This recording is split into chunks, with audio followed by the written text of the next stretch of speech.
Hello, people. A lot of people, you guys have been watching my channel, know that I was going into a stressful week. And today, far surpassed, I mean, like by leaps and bounds, what I thought would my day would incur. Mind you, this is all by 10:30 a.m. Absolutely awful day. So I'm just going to tell you, this is part of having, I guess you call it part of the Dementia series. And it's mostly like just kind of like a revelation of my life. I don't want to say too much because I'm going to be on a live event in Thursday night with Pooch's wife. I forget the name of her rebranded channel. I do apologize, but um, I'll try it listed in the about section of this video. But so I had been working. Oh, hopefully this phone doesn't ring. We met with the attorney to have the attorney look at the existing will, which was a lot older, just to make sure everything was legit and everything like that. Make sure my mom understood everything.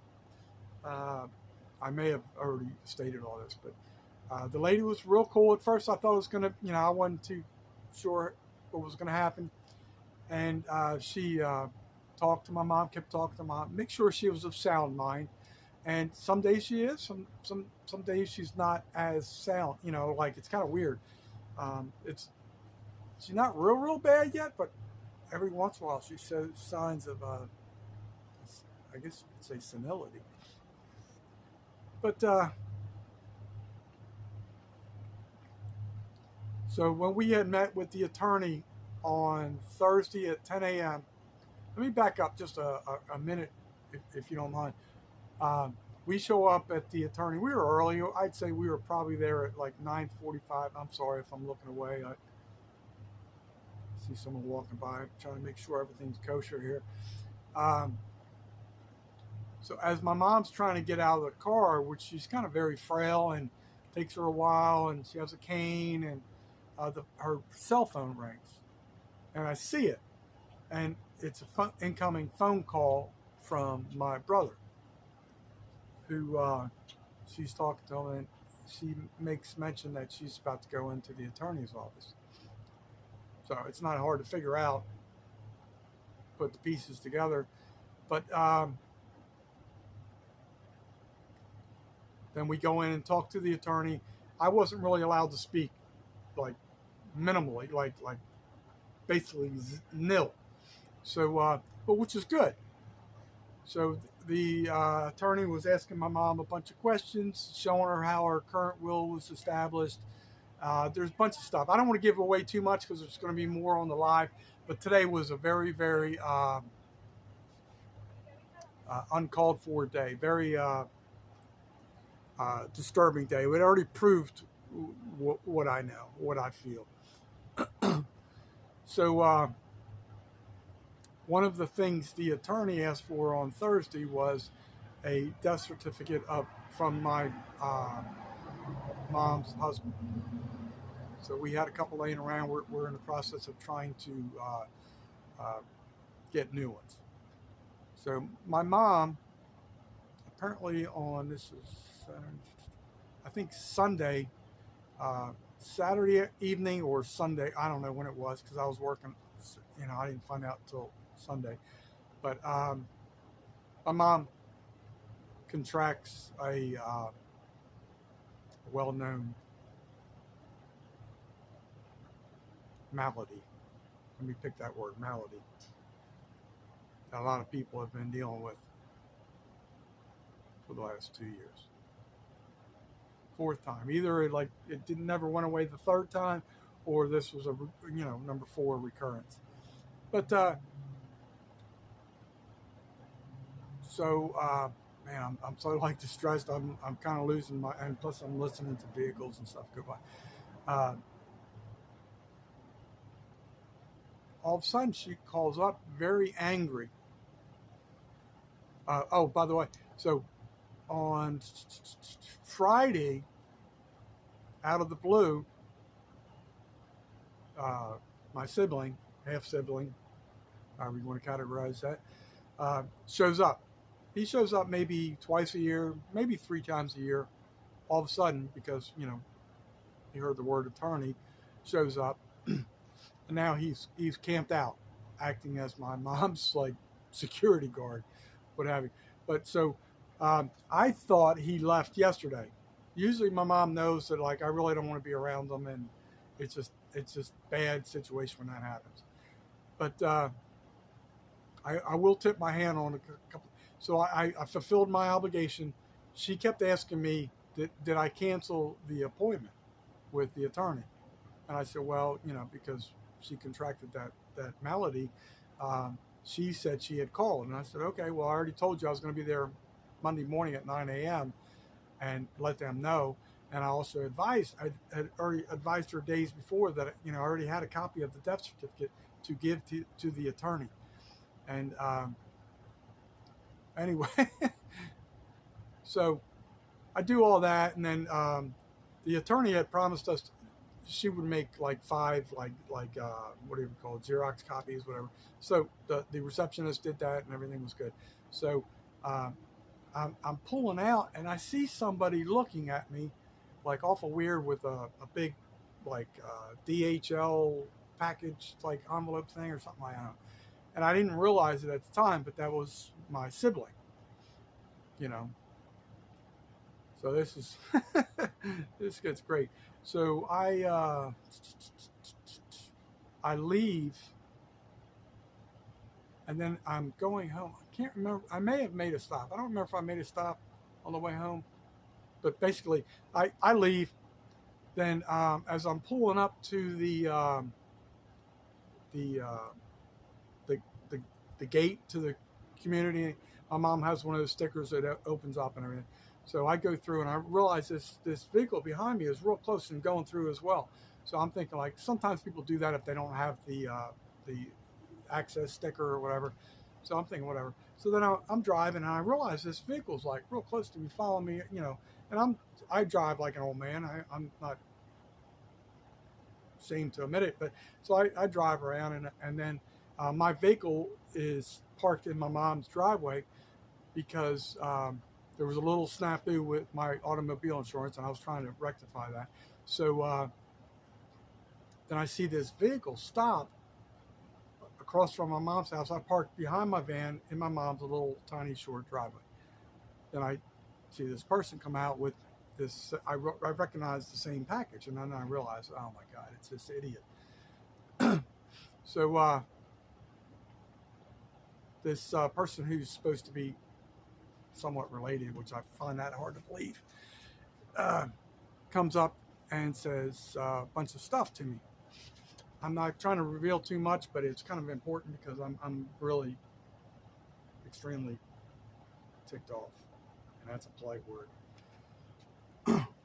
So proceeds to say a bunch of like nonsense and gibberish, and I proceed to tell him where to go, have intercourse with himself. That's what I do.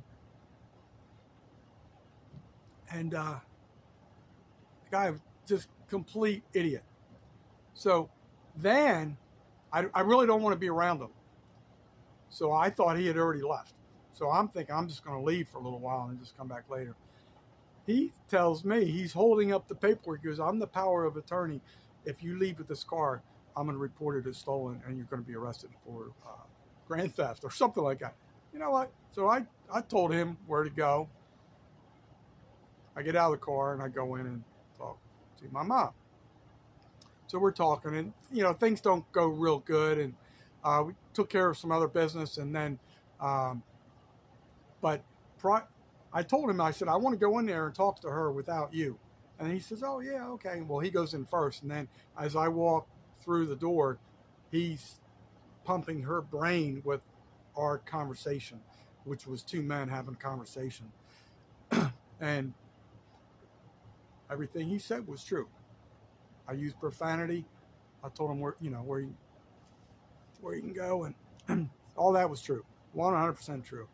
And but you can see what he's doing. He's trying to influence my mother, and this dude has had substance abuse problems all his life. He's going to call the police on a guy that worked for Delaware State Police for 8 years as a civilian dispatcher.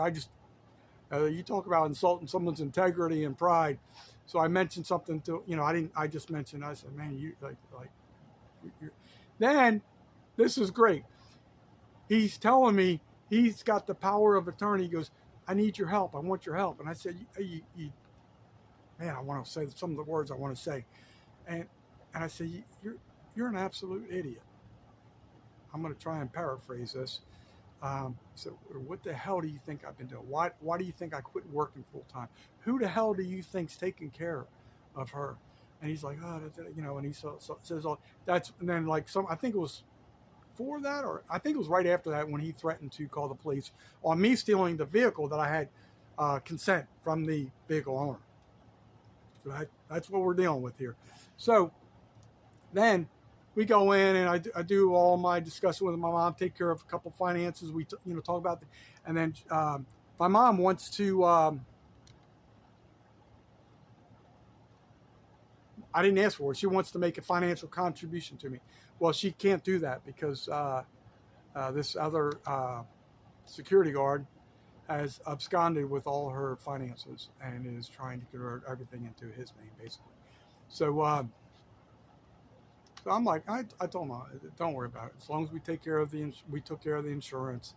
That was partially my fault, partially Hartford Insurance, but it was something that was became a little more excessive than it should have been today. But anyway, so we had a long talk, and I told her, I said, I probably won't be able to help you anymore because of this numbskull. And I said, you just need to be careful. And my mom, sometimes she comprehends, sometimes she doesn't. But I'm leaving. I just want to leave. I just want to get out of the environment because I know there's a high likelihood somebody's going to the hospital and it's not going to be me. So the security guard follows me out. Listen how screwed up this is. I really want to save this for the live, but this is too good not to share. So he says, hey, can we all talk? And I'm like, no. I gave him the finger salute and told him no. And I made my statement. I left. I just wanted to get away, as far away from him as possible, before I could get in trouble for a crime. As I'm walking out, this is the same dude that was threatening to call the police on me for stealing a car that I had consent to use, to borrow, which is my mother. Says, hey, we really need to talk. I want to give you some money. You don't want to know what I told him after that, but trust me, I could use money. I'm not going to lie to you, but I was like, man, this guy is I wish my mom could hear the stupidity coming out of this moron's mouth. So I just got in my van and I just got as far away as possible from that situation. And he is really, really trying to manipulate the situation. And whereas the will was reviewed by the attorney, she did a lot of adjustments, and it wasn't signed yet because there was a lot of adjustments, but a lot of things were going to go into a joint trust to prevent problems with probate and just a lot of legal jargon.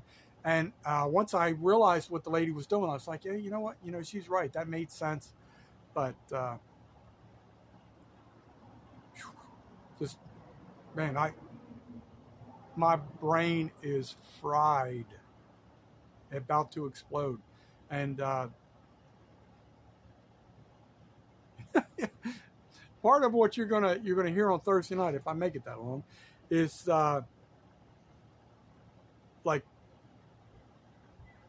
I won't say too much. I'm going to try and save it for their podcast.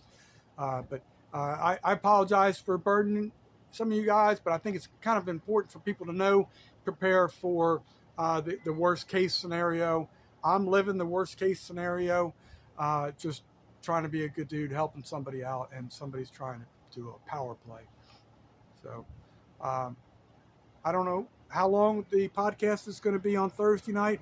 I don't know how deep it's going to be. I think it's going to get a little deep, but Pooch, full blown, at full blown country, his wife is doing a podcast, and for the life of me, I cannot remember the new branded title. I apologize. Just trying to give you guys an update, and just prepare, folks. Everybody has to prepare and make sure. You never know what's going to happen in life. I'm not saying I'm right or wrong. I know a lot of what happened today.